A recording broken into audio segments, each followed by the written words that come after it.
You have done a lot of work so far in this interim year. Good, hard, productive work. In addition to getting to know a new minister, a new director of faith formation, and 2 new office assistants, you have considered your history as a church, taken a diagnostic leap day, participated in healing process groups and a healing ritual, worked on forgiveness, considered your purpose and mission, and learned a new way of doing social justice work. You are incredible. The mere fact that a significant number of you have participated in one or more of these activities is a sign that you are getting ready to move on. You also have a new worship associate program, a new publicity team, a new plan for reorganizing all the church's teams and programs. You have a transition team to serve while I'm here as interim minister, and a mission discovery team to work on your mission process. Your mission discovery team has just proposed a workable mission statement. You will be invited to comment on it, and perhaps it will be tweaked a bit before you vote on it in June. But as it is a statement that can guide the board, the staff, and all the teams here in their work. That's what I mean by workable. You are poised to move forward. There are some other important steps that I'll talk about today, but only one of these requires your immediate attention, and that is stewardship. You've seen Kelly Miller, stewardship chair, up here every Sunday asking people to sign up and participate in the Superhero Academy groups scheduled this month. So how many of you have participated in those already or turned in your pledge card? Okay. How many are signed up to participate in one?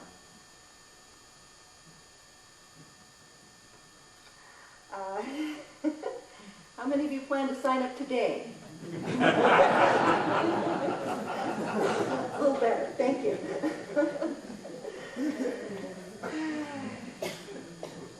Those of you who have been members here or elsewhere know that stewardship drives, which may be called canvas campaigns or pledge drives, can be conducted in different ways. The Superhero Academy is the form that your pledge drive is taking this year. If you are a member, please participate. If you're a pledging friend, please participate. It's important. And that's all on that. So how do you take all the hard work you've done this year and transform it into the fire of commitment? How do you put it all together so your minds and souls are ablaze, your hunger and passion call you, your religious convictions give you deep assurance, and your promise finds fulfillment? Here is what I know about religious commitment. It comes after religious engagement. Gallup polls have actually researched and analyzed this. Religious commitment comes because of religious engagement. What this means is that you have to be engaged in your church, to be an active participant, not just attending services on Sunday, although that is very important, but volunteering your time and energy in some way, and participating in classes or groups that nourish your spirit, deepening your connections to the people here. If you want your church to be on fire with commitment, then you, as individuals, have to show up, open up, be willing, and say yes. And I know that some of you are there already, and I'm so pleased and proud, and others have been on the fence for a while. How are things going here? You're going to hear. But there's more to it than just that, of course, because the presumption behind the shift from religious engagement to religious commitment is that you are finding spiritual nourishment in your engagement. Something is feeding you when you come here and show up. In your worship services, in your volunteer work, in your ultimacy and intimacy groups, in your classes or other groups. Unitarian Universalists, because of our diverse beliefs and creedless religion, have often had a hard time figuring out how to provide spiritual nurture. Our congregations frequently make the mistake of trying to be all things to all people, and this doesn't work. When we try to be all things to all people, we end up just being shallow. How deep can you go when you are offering a cafeteria-style list of worship topics and classes? So with the encouragement of the worship team, the Board of Trustees, and the transition team, High Plains Church will begin offering themed worship services, each month having a different theme, along with Soul Matters materials for groups or individuals. Now, themed worship is an idea that's been around for quite a while, and you have had them here in the past. What is newer, I think, are the Soul Matters groups. Soul Matters was the idea of the Reverend Scott Taylor, who was co-minister of the First Unitarian Church in Rochester, New York. I took his week-long seminar, very invitingly called Being More by Doing Less, in January at the UU Ministers Association, Excellence in Ministry Gathering. And there actually is a plan to do that. One of the many reasons that I thought that what Scott had to offer had to be a good thing was because for his church, First Unitarian Church in Rochester, New York, has over 1,000 members, while the other UU church in town has slightly over 100. Along with the monthly themed services, Scott creates a packet of materials for Soul Matters groups. These contain readings, quotations, questions, practices related to the theme. For example, if the monthly worship theme is compassion, the Soul Matters package will offer quotations on compassion, questions to help you consider the role of compassion in your life, exercises to actually practice compassion, and additional readings and resources if you would like to go even deeper. Soul Matters groups are a particular form of small group ministry and gather once a month to pursue these themes together. I will make the resources available to anyone, individual or group that wants to use them. If your UNI group is interested, great. If it's not, that's fine. Each month, my sermons will focus on one theme in depth. Each sermon will be different, but each will address the theme from a different angle or at a different depth. If compassion is our theme for the month, I'm going to talk this over, of course, with the worship associate team and see what they think, but one sermon might be on compassion as a predominant thread throughout world religions. For another sermon, perhaps I would pick a famous UU like Dorothea Dix, who campaigned for humane treatment of the mentally ill, and speak about how compassion motivated her work. For the third sermon, maybe I would talk about the roadblocks to compassion, the things that keep us from reaching out to others. Since I get one Sunday off a month, your guest speakers will be free to address the theme or not, as they choose. And you can still have music Sundays. So that's some of the plan for creating spiritual nurture through spiritual depth. Themed worship will start in June, and I'll make the Soul Matters materials available. Actual groups will start up in September. Themed worship and Soul Matters. What does it depend upon? You, of course, showing up and participating. The other very exciting new offering that could be starting right away, depending upon your interest, will be the Small Group Social Change Ministry Program, or Small Group Social Action Ministry Program. I think it needs a shorter name. Okay. These are a way for small groups of people to deepen spiritually while working for change in the world. An important premise of these groups is that we, as those who want to help, do not necessarily know the best ways to do this. Small group justice work takes place in partnership with the people who need the help, joining with grassroots groups to aid them in the ways that they think will be most helpful. The closest model that you have to that here is your Sponsoring Hope program, which is very similar in setup. Many of you have been engaged in social service work for a long time. What's different about this program, in addition to allowing our partners to take the lead, is the spiritual practice that is an inherent part of these groups. The first half of each meeting is spent first in the spiritual practice, then a reading or story and sharing, and group reflection on your experiences in the field. Then you get down to the how-to. What are we doing next? The plan. This is important because social change work is hard and pretty much endless.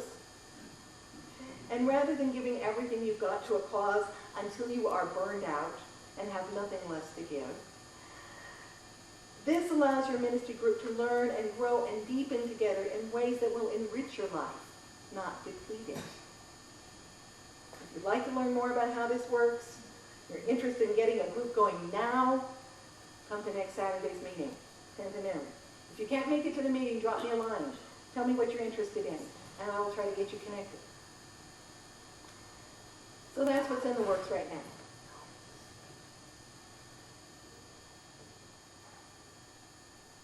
Coming up this fall, it will be time to consider your covenant. Now, you already have a church covenant. It's in your bulletin. You recite it every Sunday. There's nothing wrong with that at all. I'm talking about something with more detail to it. Unitarian Universalism is a covenantal religion. We don't have a creed. There are no words you have to recite in order to be a part of this church. We are connected and held together by covenant. The Unitarian Universalist Association of Congregations has a covenant. Your board has a covenant. The U&I groups have covenants. Our RE classes have covenants. Some of your teams have covenants. The most important part of a congregational covenant is the recognition that as fallible human beings, we will fail each other. We will make mistakes, not communicate directly with each other, say the wrong thing, hurt each other's feelings, not do something we said we would do, or not do it the way someone else wanted us to do it. We will mess up. And as people connected by covenant, when this happens, we will try to make amends. We will say we are sorry, and we will do what we need to do to come back into right relationship with one another. That's what a congregational covenant is about. And we'll talk more about that in the fall. Right now, I want you to be aware of a few more of the good things that are happening in this congregation, the movement that is sort of working below the surface. Candy Bergers is recognizing and thanking a different church team each month. As shared ministry coordinator, she's working with the leadership development team to try to find the right person for each volunteer position. The May Day Carnival coming up will invite the community in to see the building and the grounds, to check out the offerings in the brochure rack, very subtly, and meet some new youths. The board has voted to fly a rainbow flag from the building, letting people know that this is a welcoming congregation to lesbian, gay, bisexual, and transgender individuals and families. And Merle Stryker is planning a renewal welcoming congregation program for the fall. The fellowship team will be working with other church teams to plan a church fun day to celebrate all the hard work that you have done this year. The membership team has a new co-chair in Kim Doty and is considering some ways to help deepen commitment and connection for newcomers. Mark Feskin has stepped up to lead the Ultimacy and Intimacy programs when we lose the majors this summer. Your RE teachers are happy with the new director of faith formation and the support she gives them.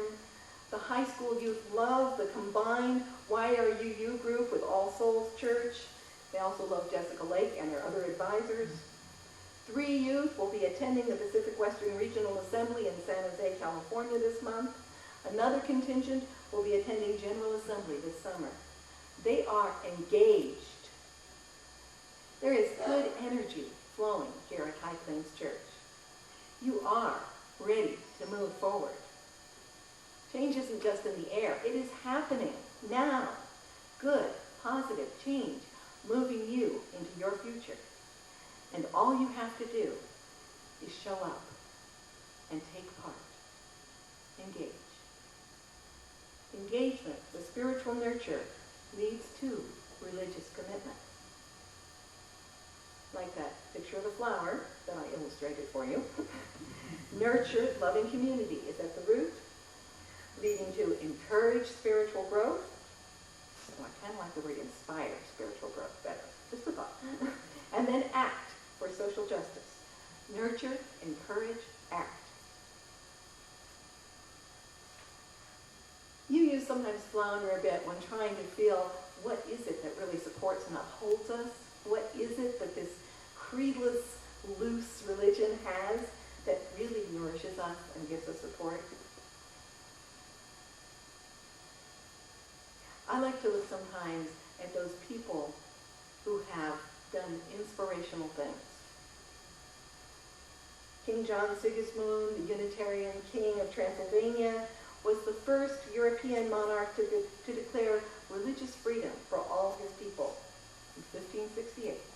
In all other European countries, the subjects had to be the same religion as the ruler on pain of death. Sir Isaac Newton, who discovered gravity, was Unitarian in his beliefs. Joseph Priestley, the scientist who discovered oxygen in its gaseous state, was a Unitarian with Universalist beliefs. Paul Revere, the hero of the American Revolution, was a Unitarian. 4 United States presidents have been Unitarians, the most exciting ones being John Adams and John Quincy Adams. There's also Millard Fillmore and William Howard Taft. And you know that President Thomas Jefferson held Unitarian beliefs while not ever joining the church. Dorothea Dix, I mentioned already, who lobbied for the humane treatment of the mentally ill beginning in 1841, was a Unitarian. Florence Nightingale, the lady with the lamp during the Crimean War, was a Unitarian. She went on to found the first professional nursing school in Britain. Julia Ward Howe was a Unitarian who wrote the lyrics to the Battle Hymn of the Republic during the Civil War. Henry Whitney Bellows was a Unitarian lay leader who created the Sanitary Commission, which was the inspiration for the American Red Cross in response to the appalling conditions of the Union soldiers' camps. Clara Barton, a Universalist, was called the Angel of the Battlefield. She worked with Bellows in the Sanitary Commission, began her work nursing Civil War soldiers in 1862, and in 1881 she did found the American Red Cross. The Universalists were the first denomination in the United States to ordain a woman to ministry, Olympia Brown, in 1863. Today, more than half of UU ministers are women. Susan B. Anthony, who led the fight for the right for women to vote, became a Unitarian. During the Civil Rights Movement, hundreds of UU ministers responded to the call of Dr. Martin Luther King Jr. to come to march with him in Selma. 2 of the people killed while supporting the civil rights marches were Unitarian Universalists, the Reverend James Reed and layperson Viola Liuzzo. Unitarian Universalists were the first denomination to support gay, lesbian, bisexual, and transgender people within their congregations, their ministries, and in the world, beginning in 1970, right after the 1969 Stonewall riots. The UUA published the OWL programs, Our Whole Lives Sexuality Education for ages kindergarten through adult, because they believe that our bodies are part of our entire spiritual beings, and that our sexuality is important. In 2008, when a shooter killed 4 people in the Tennessee Valley UU Church in Knoxville, that church first, and then the whole denomination, responded with the Standing on the Side of Love campaign, which refuses to answer fear and hate with anything but the power of love. I find those things inspirational. This is what our faith has given to people for hundreds of years. Nurture, inspire, and act. Your church is going to feed you spiritually through deep engagement with life issues. It will inspire you to grow spiritually with Soul Matters groups, and it will offer you the opportunity to act for social justice in small group social change ministries. Engage with this, and the fire of commitment is yours.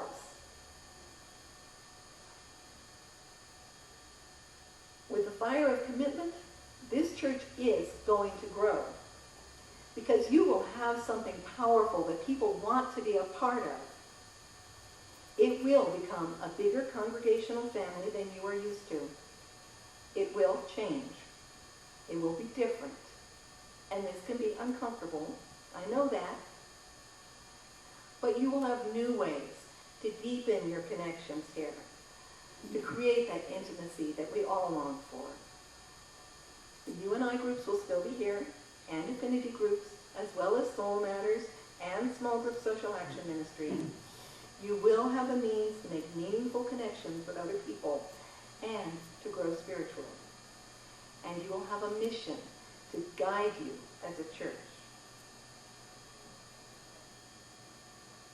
I'm going to conclude with some inspirational words that have been attributed to either Abraham Lincoln or the President of American Express.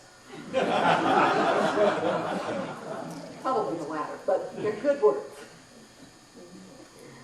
Commitment is what transforms the promise into reality.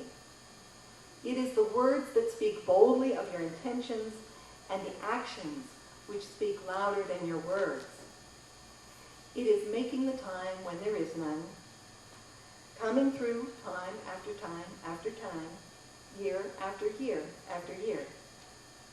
Commitment is the stuff character is made of, the power to change the face of things. It is the daily triumph of integrity over skepticism. And so may it be. Take a moment for silent reflection, and then we will have our closing hymn, which is, surprise, surprise, number 1028, The Fire of Commitment.